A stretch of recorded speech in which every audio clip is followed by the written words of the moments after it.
irmãos, eu gostaria de pedir aos irmãos que abram a sua Bíblia no Salmo 139.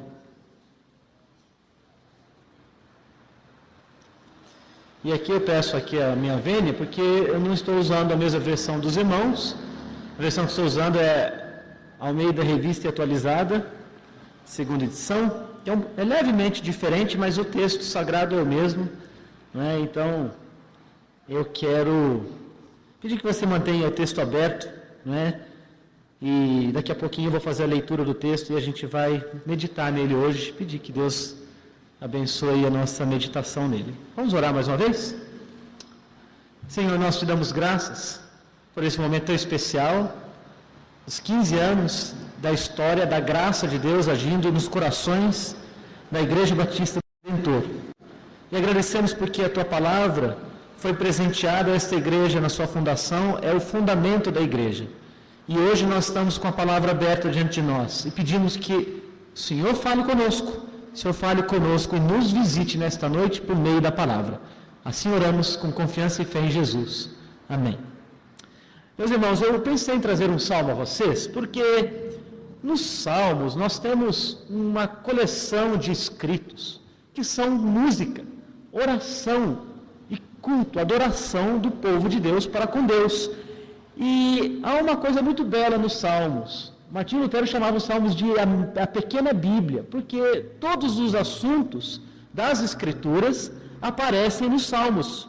E nos salmos a gente também tem uma espécie de encontro de Deus com a gente no refrega da vida, né? Na nossa rotina, nas coisas que acontecem com a gente no dia a dia da gente.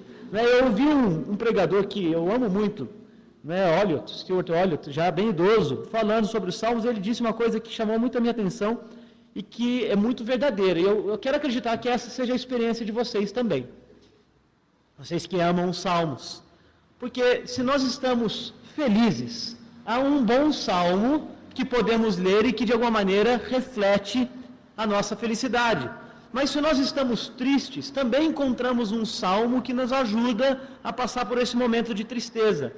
Se nós sentimos gratidão no nosso coração, há salmos que nos ajudam a expressar a gratidão do coração.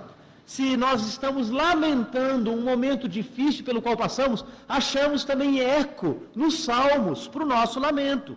Se nós estamos chateados, às vezes até irados com algo que nós vemos e que causa indignação no nosso coração, nós temos um salmo que nos ajuda a expressar essa indignação. Se nós, como hoje, estamos celebrando algo grande que Deus fez em nossas vidas, nós temos salmos que nos ajudam também a encontrar a voz para essa celebração.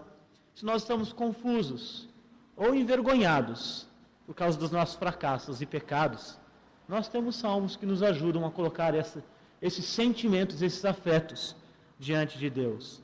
Se nós nos sentimos solitários, em algum momento da nossa caminhada, nós encontramos nos salmos também uma companhia que nos ajuda a passar pelo vale da solidão.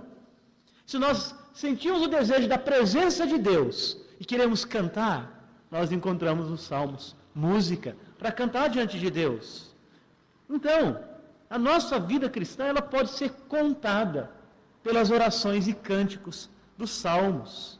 Se nós temos gratidão no coração, nós temos um salmo para isso. E é por isso, então, irmãos, que eu pensei que o salmo poderia ser um texto rico para a gente meditar. E o salmo que eu escolhi foi o 139. E eu preciso aqui fazer uma confissão, pastor Paulo, de que eu sinto uma insuficiência grande para falar desse salmo, do salmo 139. Nesse salmo, e a gente vai ler daqui a pouquinho, nós encontramos palavras tão profundas, tão plenas, tão ricas, tão repletas de verdade, tão cheias de sabedoria, de poesia, de beleza, que é difícil a gente dizer qualquer coisa além daquilo que o próprio Salmo já diz. É o tipo de texto que somente a leitura já basta para encher o nosso coração de regozijo. Eu fui buscar algumas referências deste Salmo e descobri, por exemplo, que Santo Agostinho pregou esse Salmo por engano. Ele tinha se programado para pregar o Salmo 138 para a congregação dele, só que o leitor, naqueles tempos, um leitor, ele vinha fazer a leitura do texto que ia ser pregado, ele por engano leu o Salmo 139. Aí Agostinho sentiu que talvez aquilo fosse a mão de Deus, né, o conduzindo a meditar naquele salmo com a sua congregação, e assim, movido pela providência de Deus, ele acabou pregando no Salmo 139. Uma das razões porque eu acho ele difícil de a gente meditar é porque ele toca num dos assuntos mais sublimes de toda a Bíblia, que é o ser de Deus e os seus atributos maravilhosos.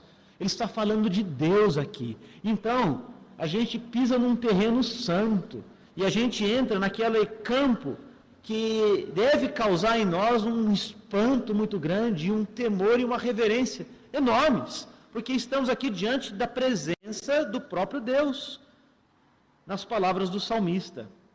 É um salmo que, com poesia, vai dizer algumas verdades muito profundas sobre o caráter de Deus, sobre o ser de Deus. Então, deixa eu ler para vocês o Salmo 139, na versão que eu tenho aqui. Acompanhe a leitura da palavra de Deus, que diz assim: Senhor, Tu me sondas e me conheces. Sabes quando me assento e quando me levanto. De longe penetras os meus pensamentos. Esquadrinhas o meu andar e o meu deitar, e conhece todos os meus caminhos. Ainda a palavra não me chegou à língua, e Tu, Senhor, já a conheces toda. Tu me cercas por trás e por diante, e sobre mim pões a mão. Tal conhecimento é maravilhoso demais para mim, é sobremodo elevado, não o posso atingir. Para onde me ausentarei do Teu Espírito? Para onde fugirei da Tua face? Se subo aos céus, lá estás. Se faço a minha cama no mais profundo abismo, lá estás também. Se tomo as asas da alvorada e me detenho nos confins dos mares, ainda lá me haverá de guiar a tua mão, e a tua destra me susterá. Se eu digo, as trevas com efeito me encobrirão, e a luz ao redor de mim se fará noite, até as próprias trevas não te serão escuras. As trevas e a luz são a mesma coisa, pois tu formaste o meu interior. Tu me teceste no seio de minha mãe. Graças te dou, visto que por modo assombrosamente maravilhoso me formaste. As tuas obras são admiráveis, e a minha alma o sabe muito bem. Os meus ossos não te foram encobertos, quando no oculto fui formado e entretecido como nas profundezas da terra. Os teus olhos me viram a substância ainda informe, e no teu livro foram escritos todos os meus dias, cada um deles escrito e determinado, quando nenhum deles ainda havia. Que preciosos para mim, ó Deus, são os teus pensamentos, e como é grande a soma deles. Se os contassem, excedem os grãos de areia. Contaria, sem jamais chegar ao fim. Tomara, ó Deus, desses cabo do perverso, apartai-vos de mim, homens de sangue, eles que se rebelam insidiosamente contra ti, e como teus inimigos falam malícia. Não aborreço eu, Senhor, os que te aborrecem, não abomino os que contra ti se levantam, aborreço-os com ódio consumado. Para mim são inimigos de fato. Sonda-me, ó Deus, e conhece o meu coração. Prova-me e conhece os meus pensamentos. Vê se há em mim algum caminho mau e guia-me pelo caminho eterno.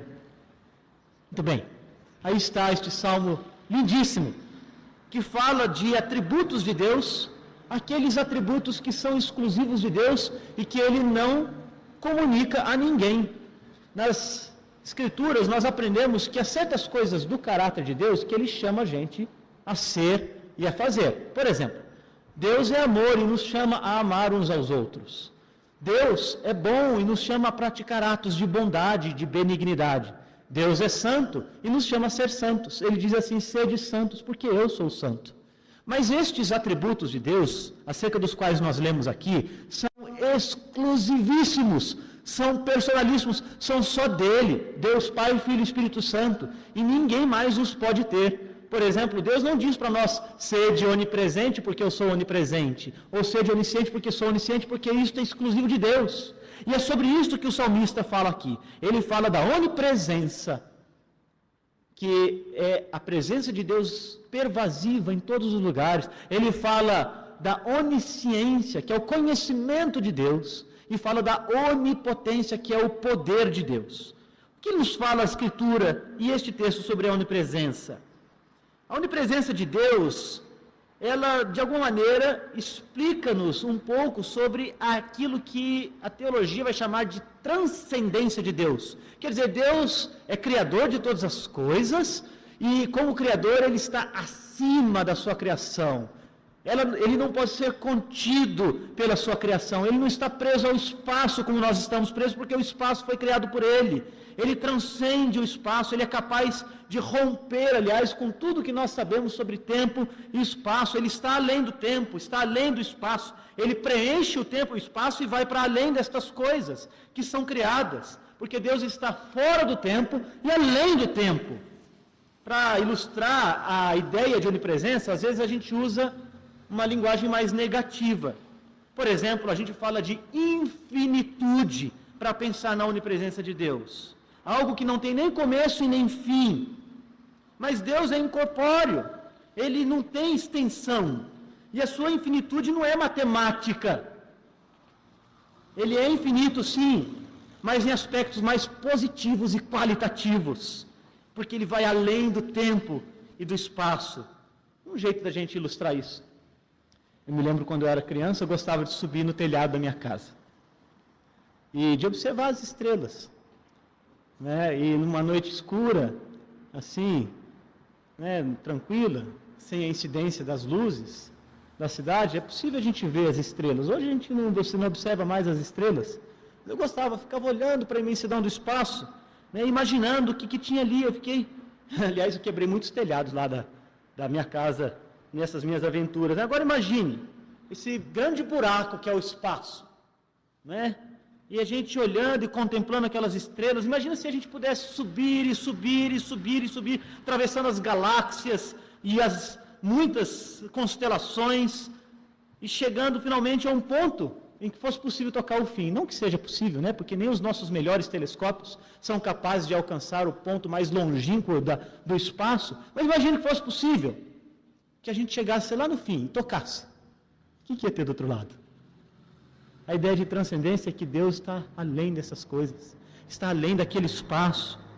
Deus está além desse espaço. Mas esse texto também nos fala que Deus é conhecedor de todas as coisas. Ele é o Deus onisciente. É um tipo de conhecimento que supera toda a soma, todo o reservatório da inteligência e do conhecimento humanos. Deus sabe todas as coisas. E o conhecimento dele vai além de tudo que a gente pode conhecer. Uma mente pensante, interativa, criativa, que sabe tudo, que conhece tudo. Imagine, por exemplo, a soma de toda a tecnologia humana, os maiores feitos da ciência humana e da história. Nossa capacidade para a arte, para música, para a cultura. Pense nas mais lindas sinfonias, dos mais esmerados artistas e músicos. Pense na habilidade dos arquitetos mais sensacionais da antiguidade. Naqueles grandes monumentos que hoje nos causam ainda grande espanto. Nessas grandes construções, mesmo das atuais, das mais modernas, aqueles arranha-céus que chegam aí a 800 metros de altura, não é? Lá na China, lá na Ásia, naqueles lugares assim que causam espanto para a gente, nas grandes obras da antiguidade, nas pirâmides, que são, na verdade, cemitérios, na muralha da China, em todas essas coisas. Pensa na nossa capacidade de manipular energia e matéria, de fazer fusão nuclear, nos avanços de mobilidade que o ser humano conseguiu alcançar ao longo dos séculos. Não é? Hoje a gente é capaz de atravessar aí continentes em poucas horas. Um novo supersônico está sendo testado, que é capaz de levar uma pessoa aqui de Brasília, ou de São Paulo, Rio de Janeiro, até Nova York em 4 horas. Até para Paris em 4 horas e meia. Pense nos grandes navios, nas nossas máquinas, que nos levam até o espaço, na estação espacial, na nossa capacidade de observar os astros com esses grandes telescópios. Todo o reservatório do conhecimento humano, desenvolvido ao longo de séculos e séculos da história. Isso não é nada diante do conhecimento de Deus. Absolutamente nada. Eu estava lendo uma coisa interessante esses dias. Vou ler para vocês. Olha só que interessante. O Instituto Norte-Americano de Matemática apresentou aquilo que foi chamado de os problemas do prêmio Millennium.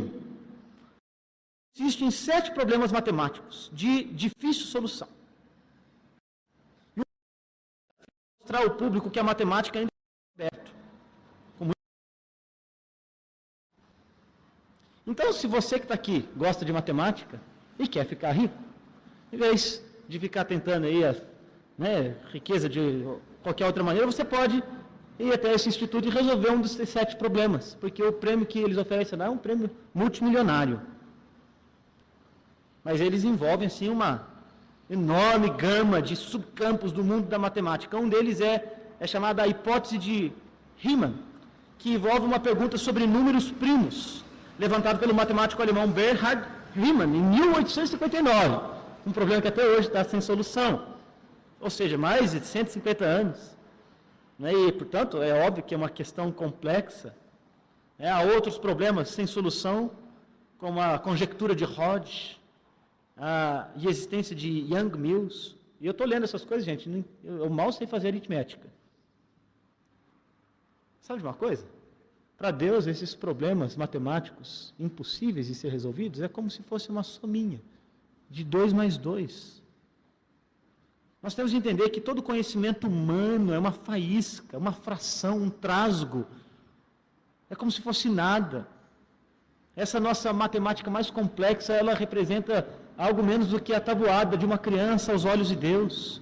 Porque Ele conhece todas as coisas, Ele sabe todas as coisas, Ele conhece todas as possibilidades e todas as contingências, Ele sabe de todas as potencialidades, Ele conhece toda a realidade e tem domínio e governo sobre ela, tem controle absoluto de todas as coisas e dirige todas as coisas conforme o santo conselho da sua vontade. Esse é o testemunho das Escrituras e do salmista sobre o conhecimento de Deus. Mas ele vai além, ele fala que esse Deus que está em todo lugar e que sabe todas as coisas, também é todo poderoso. Uma afirmação que nós fazemos bastante nos nossos cânticos, não é? Ele vai dizer que Deus pode todas as coisas. E se tem alguma coisa que o ser humano deseja e busca incessantemente, mais do que ciência, mais do que a capacidade de mobilidade, de estar em um lugar e outro rapidamente, é poder. O ser humano gosta de poder. Poder e autoridade andam juntos. São coisas que não estão e nem podem ser separadas. Quando nós julgamos que temos poder, então nós exercemos autoridade. Mas não é raro que na experiência humana o poder corrompa a autoridade. Por muito tempo essa lei do mais forte exerceu a autoridade na terra. Ainda assim, em muitos lugares, nós sabemos disso. E até mesmo nas esferas mais baixas de poder, a gente vê o abuso da autoridade, às vezes de patrões, às vezes, de até, quem sabe, de pais, de figuras de autoridade. Isso pode acontecer. Se nós conferirmos autoridade ao Estado, o Estado se fortalece com poder bélico e passa a exercer autoridade sobre aqueles que são governados por ele. E os grandes impérios, tanto da antiguidade como dos nossos dias atuais, julgavam-se poderosos justamente por sua capacidade bélica. Hoje nós temos no mundo algumas poucas nações que são capazes de destruir toda a terra através do seu poderio bélico nuclear. E é por isso que há sempre uma aura de suspeita muito grande sobre aquelas nações como Irã, Coreia do Norte, que manipulam a matéria nuclear com o temor de que eles possam causar um grande conflito. Gente, para Deus, toda a soma de poderio bélico, militar do homem, todo o poder que nós julgamos ter, não é nada. Não é nada. Para Deus, a energia do sol é como se fosse uma faísca. Deus não precisa que alguém lhe confira autoridade, como nós fazemos com o Estado. Deus não precisa que alguém nomeie o seu poder, porque Ele já o tem. Ele é revelado nas Escrituras como Deus Todo-Poderoso, de poder infinito. Poder que Ele usa para criar os céus e a terra e para sustentar a vida na terra. Ele tem poder para criar tudo ex nihilo, do nada. Ele que escreveu as letrinhas do nosso DNA. Deus é todo poderoso. E sabe o que o salmista faz quando ele entende essas coisas? Trouxe conceitos de teologia aqui para a gente. Por acaso eu estava dando aula de teologia sistemática hoje, falando sobre isso com os meus alunos.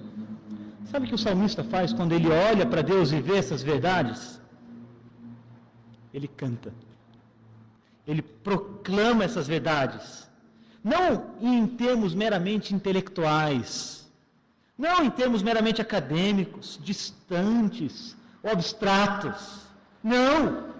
O que nós lemos aqui do Salmo 139 é a linguagem do amor, é a linguagem da fé, é o salmista expressando com fé essas realidades maravilhosas sobre o ser de Deus. E então ele anuncia essas virtudes de Deus com essa linguagem do amor, ele aplica esse conhecimento que ele tem de Deus, sabe a quem? A ele mesmo.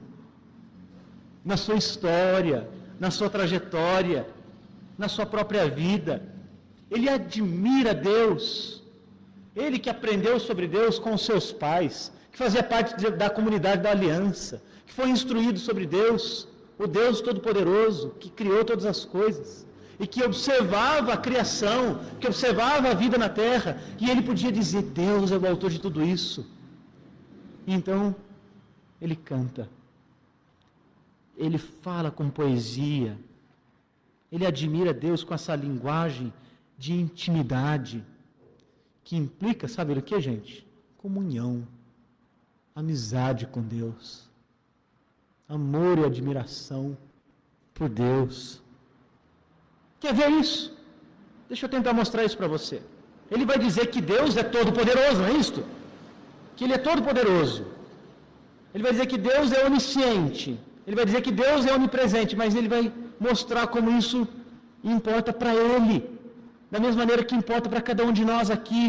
Quando ele começa o Salmo 139, ele vai dizendo que Deus sabe todas as coisas. Deus é onisciente. É assim que ele vai falar. Deus sabe quando eu me levanto, quando eu me deito. O Senhor me conhece. O Senhor penetra os meus pensamentos, esquadrinhas o meu andar e o meu deitar. A palavra ainda não chegou, o Senhor já sabe, porque Deus é conhecedor de todas as coisas. Tu me cercas por detrás e por diante. E isso é maravilhoso demais para mim. O que ele está dizendo é assim, gente, que Deus sabe todos os meus caminhos, todos os meus caminhos. Deus sabe todos os seus caminhos. Ele sabe a sua história. Deus sabe a sua história. Sabe a sua trajetória. Até aqui. Mas Deus conhece, porque Ele sabe todas as coisas, todos os seus sentimentos. Sabe a sua rotina. Desde quando você vai se deitar, como ele vai dizer aqui, até quando você se levanta. E Ele se importa o suficiente para acompanhar cada instante da sua vida. Desde o amanhecer até o entardecer. Desde o momento que você desperta pela primeira vez até o momento que você repousa e que seus olhos já cansados fecham e você dorme. Deus está ali e Ele sabe tudo o que se passa. Ele sabe por onde você anda e Ele sabe o que você faz. Ele conhece os seus limites. Ele também sabe das suas derrotas. Deus conhece os seus piores fracassos. Ele sabe os seus segredos. Ele sabe dos seus medos. Deus conhece as suas fraquezas. Deus conhece os seus pecados. Deus conhece os seus pensamentos. Ele sonda pensamentos. E ainda assim Deus te ama. Porque o amor de Deus não está em quem você é ou o que você faz. O amor de Deus está em quem Ele é e o que Ele fez. Não é algo que eu tenho em mim, mas é algo que há nele. É pela graça dele. que nós somos alcançados em amor e que Ele conhece todas essas coisas sobre nós. E mais do que as nossas áreas mais frágeis e vulneráveis, Deus também sabe dos nossos sonhos. Ele sabe o que você deseja. Deus sabe o que te faz feliz. Ele sabe. Ele sabe das cores que você gosta. Ele sabe da música que te encanta. Ele sabe da sua percepção de arte, de beleza. Deus sabe disto. Ele sabe até qual é a sua comida favorita. Ele sabe o efeito da satisfação que a combinação de sabores traz para o seu paladar. Minha filha gosta de batata frita. É doido por batata frita. Deus sabe disso. E Deus tem prazer em conceder-nos aquelas coisas que nos dão prazer e alegria, porque fazem parte da criação dEle, do intento redentor dEle. Por isso Ele promete um shalom lá na frente, Ele promete aquela paz que é toda pervasiva da vida, e que significa a plenitude de todos os sentidos que Ele mesmo criou, e que Ele conhece, e Ele se agrada em satisfazer pelos meios legítimos, é claro. Ele nos dá prazeres que podemos desfrutar, inclusive aqui desse lado da vida. São coisas de Deus. Deus sabe a sua sobremesa favorita. Porque Deus sabe todas as coisas. Por isso que o salmista celebra. Então ele diz que Deus é sim onisciente na minha história, na minha vida. É verdade que Ele é onisciente em todos os caminhos, mas Ele é onisciente para mim. E mais, segue dizendo que Deus também é onipresente na minha vida, na minha história. Verso 7. Para onde eu vou me ausentar do Espírito de Deus? Para onde? Para onde que eu vou fugir da face do Senhor? Se eu subo aos céus, aqui, claro, ele usa toda uma linguagem poética, lá estás. Se faço a minha cama no mais profundo abismo, também lá estás. Se eu tomo as asas da alvorada e me detenho nos dos mares, ainda lá haverá de me guiar a tua mão e a tua destra me susterá. Se eu digo as trevas com efeito me encobrirão, a luz ao redor de mim se fará noite, até as trevas não te serão escuras. As trevas e a luz para Deus são a mesma coisa. Sabe o que o salmista está dizendo para a gente? Deus está com a gente em todas as fases da vida da gente. Todas as fases. Ele sabe muito bem, está declarando aqui para nós, em linguagem poética, que Deus esteve ao seu lado sempre. Isso significa que Deus esteve ao seu lado nos seus momentos mais tristes, mas também esteve ao seu lado nos seus momentos mais felizes. Todas as etapas da vida. Que se a gente está no meio de uma multidão, que em dias de pandemia é um pouco difícil, né? Mas se a gente está no meio de uma multidão, Deus está ali com a gente. Mas se a gente estiver sozinho, talvez lá trancado no quarto da gente, sem mais ninguém, Ele está ali com a gente. Você se lembra de Bartolomeu? Que lá no Evangelho de João, estava debaixo de uma figueira. Jesus disse para ele: eu estava lá com você. E ele então fica ali espantado, né, chamado de Natanael também, um israelita em quem não há dolo. Porque mesmo na nossa solidão mais profunda, seja de uma tristeza aguda, até de uma depressão, de um luto, drama da nossa vida, Deus está lá. Deus está lá. Na hora da entrevista no emprego, na hora do sim do casamento, na hora de entrar numa mesa de cirurgia, Deus está presente. Deus está lá. O salmista está dizendo para a gente que a gente pode falar com o Criador. E não é nem preciso ir para o santuário. Embora Deus, naturalmente, se faz especialmente presente no seu culto, está dizendo que não era nem necessário que ele se dirigisse ao templo, que ele tocasse no altar, porque Deus é onipresente. E pela linguagem da poesia ele vai dizer que em todos os lugares onde você esteve, Deus estava ali. Porque a gente não dá conta de fugir da presença dele, mesmo quando a gente não quer a presença dele. Adão tentou fugir da presença de Deus, e ele se escondeu por detrás das árvores. E aí ele pergunta para Deus: onde estás? Não é como se Deus não soubesse que Adão estava escondido ali, ele sabia. Aliás, retórica para ajudar Adão a pensar: o que eu fiz? Onde eu estou? Às vezes Deus pergunta isso para a gente: onde você está? Às vezes ele pergunta isso para você, porque a gente não dá conta de fugir da presença de Deus, não. Sabe, você pode fugir dos seus amigos. Pode. Você pode fugir até da sua família. Em algum momento de contradição, você não quer conversar com ninguém, você foge. Você pode fugir da igreja. Tem muito crente que faz isso, né, pastor Paulo? Foge. Está em pecado, fez alguma coisa que não devia, está triste, está com raiva, foge da igreja. Você pode. Mas você não foge de Deus. Presta atenção.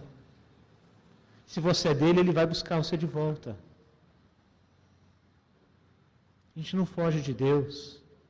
Um grande erro a gente achar que a gente vai conseguir fugir da presença de Deus. O salmista sabia disso. Ele pergunta: para onde que eu vou? Que o Senhor não esteja. Porque Deus é onipresente na vida dele. Deus é onipresente na sua vida. Sabe o que mais? Ele vai dizer que Deus sabe todas as coisas da gente. Deus está em todo lugar onde a gente está. E Deus é todo poderoso na vida da gente também. O Deus Todo-Poderoso que criou os céus e a terra ex nihilo, do nada, é o Deus Todo-Poderoso na nossa experiência mais, vamos dizer assim, no nosso momento mais vulnerável de todos, mais dependente de todos, que é quando a gente estava ainda um ser ainda informe, no ventre de nossa mãe, Deus já estava ali com a gente, sustentando a vida da gente. Ele diz isso: tu me formaste no interior da minha mãe, graças te dou, visto que por modo assombrosamente maravilhoso me formaste, as tuas obras são admiráveis, os meus ossos não te foram encobertos no oculto, fui formado e entretecido como nas profundezas da terra, os teus olhos me viram a substância ainda informe, no teu livro foram escritos os meus dias, cada um deles escrito e determinado, quando nenhum deles ainda havia. Como é grande, Senhor, essas coisas, preciosos os teus pensamentos. Então ele está dizendo que Deus é todo-poderoso na sua própria existência, na sua própria concepção. Veja o que ele diz aqui, que a vida dele foi desejada e determinada por Deus. O salmista aqui não é um médico, obstetra, ele não é um cientista, ele não domina a ciência da anatomia humana, seguramente não conhece o código genético humano, não sabe nada de DNA, não sabe sobre tecido epitelial, sobre tecido conjuntivo, tecido muscular e nervoso.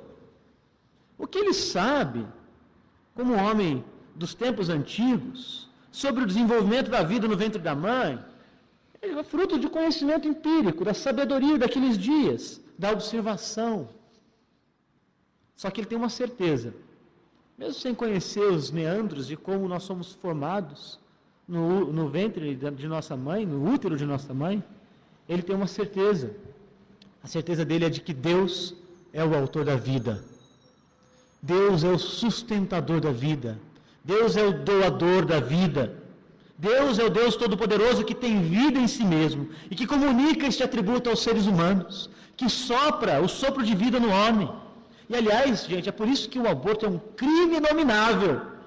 É um assassinato da obra-prima de Deus. é a destruição da própria imagem de Deus no ser humano. O salmista então vai dizer que Deus o formou ali na sua mãe. E esse poder, que é o poder que Deus emprega para construir com sua mente criativa as galáxias, os planetas, os sóis, os luminares, o universo todo e os corpos celestes. O poder que Deus usa para criar os seres angelicais, dos mais puríssimos seres, é aquele que Deus usou para criar você, para soprar vida em você, para comunicar vida em você, quando você era uma substância ainda informe no útero de sua mãe. Deus criou você, e veja só, Ele esteve com você em cada etapa da sua formação. Seus tecidos estavam ainda sendo formados, seu coração vibrava somente quando você tinha poucos milímetros, e Deus já estava ali com você, com poder sustentando a sua vida. O salmista está dizendo que em todos os estágios da sua formação, embora ele mesmo ainda nem tivesse consciência de quem era Deus, Deus já estava do seu lado, invisível, mas presente.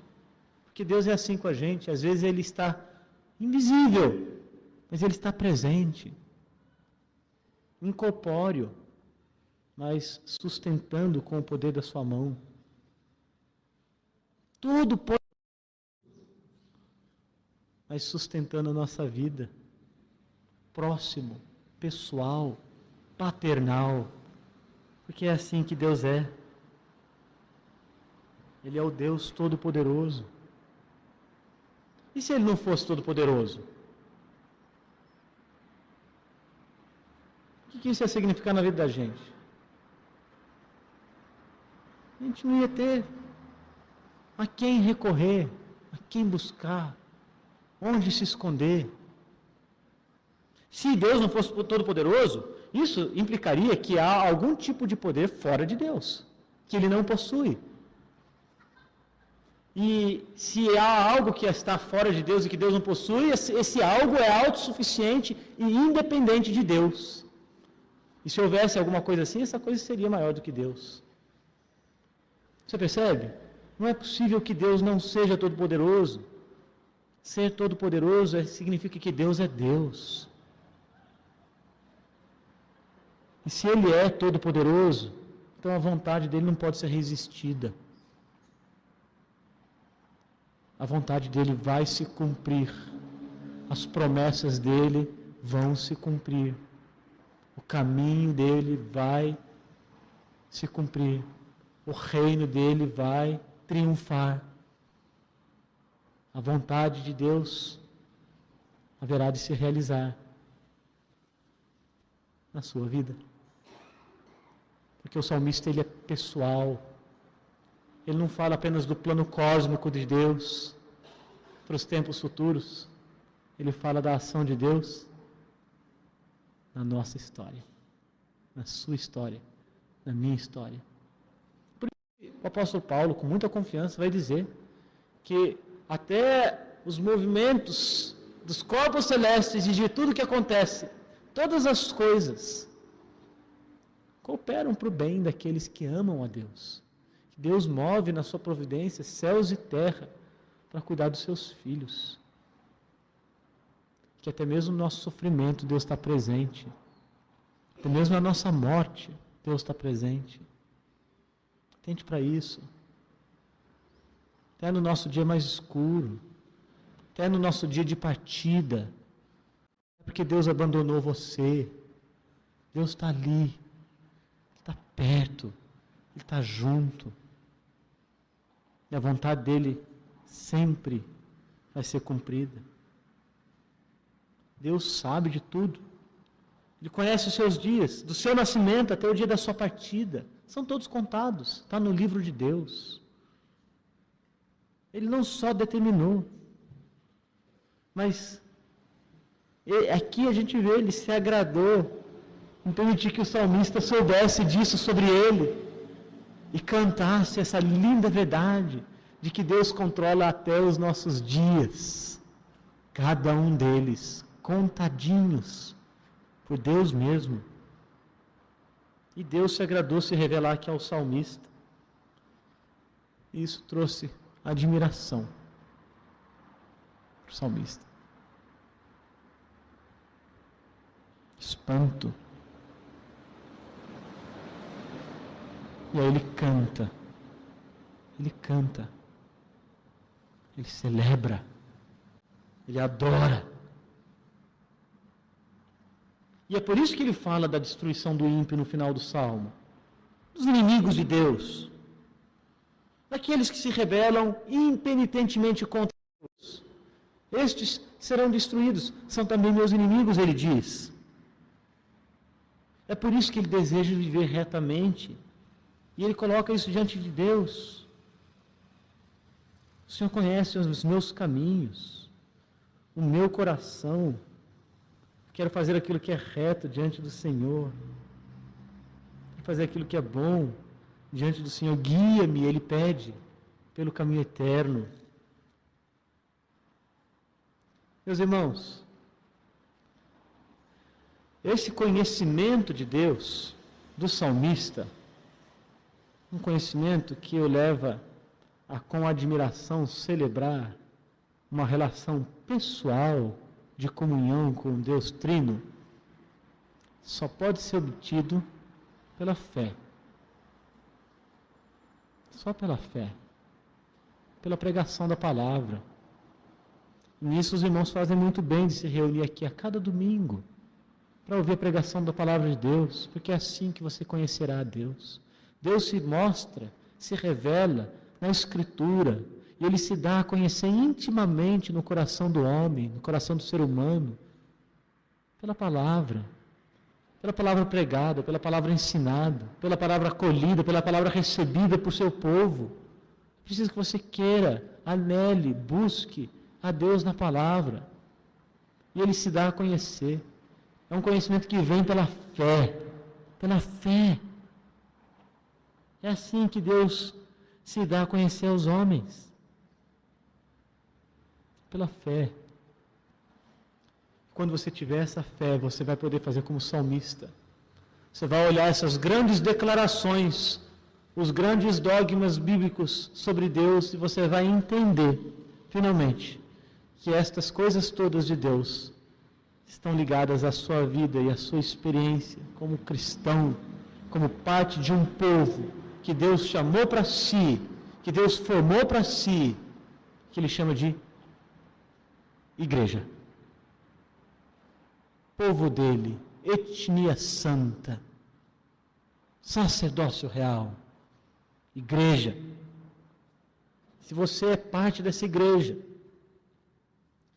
você ama Deus, então você é convidado por Deus neste salmo, a junto do salmista, a se admirar ainda mais com o conhecimento de Deus, a aprofundar o seu conhecimento de Deus, a encontrar alegria, encontrar poesia, encontrar música, encontrar arte e beleza no conhecimento de Deus e a celebrar com gratidão.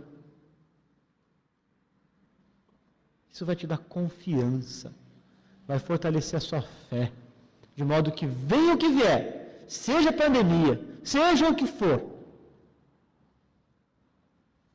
você vai poder dizer: a tua graça é melhor do que a morte.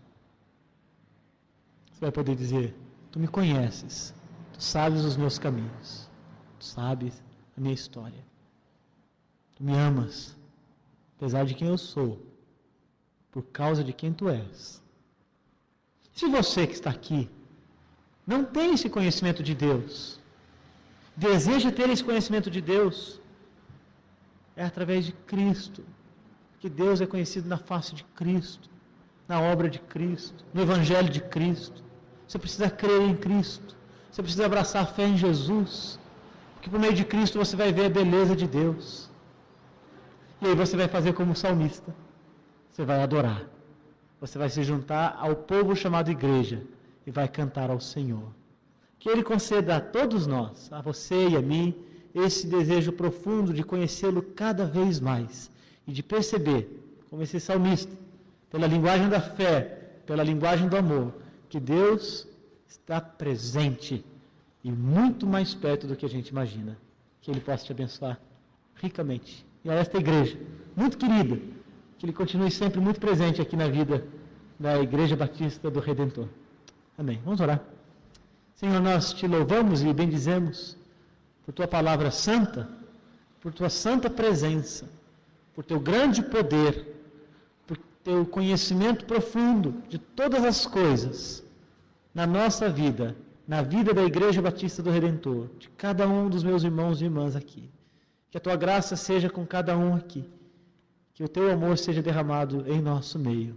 É a nossa oração. Amém.